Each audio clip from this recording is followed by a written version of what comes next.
Okay guys, Assalamualaikum, welcome back to my channel.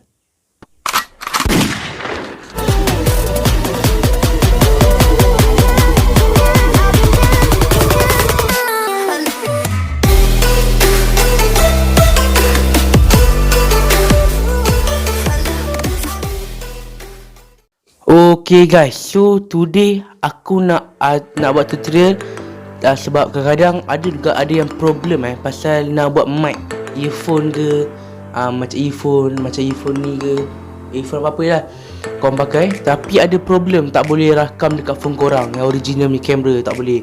Tapi jangan risau sebab aku tahu ramai sekarang YouTuber nak cuba tengah cari benda tu lah.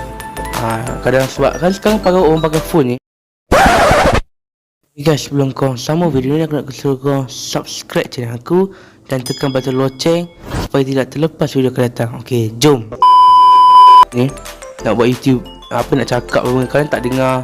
Okay, so korang pakai earphone tapi dia dekat kamera tak dengar, tak apa.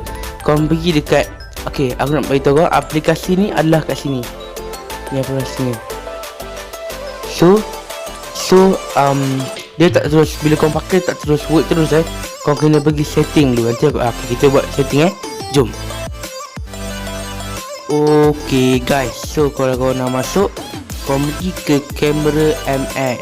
Tekan kamera MS. Okay, so first korang kena pergi set kat sini lah, ke tepi tu. Okay, kalau dia keluar sini, korang pergi je kat setting. Okay, kalau pergi kat setting, korang scroll ke bawah. Scroll je ke bawah. Okay, nampak ni audio search for video recording. Okay, so korang just tekan ni. Okay, dia akan bagi ni microphone external microphone atau external microphone. Okay, korang just tekan yang ni. Okay, so nanti dia akan jadi lah, korang just rakam je lah. Nanti akan jadi.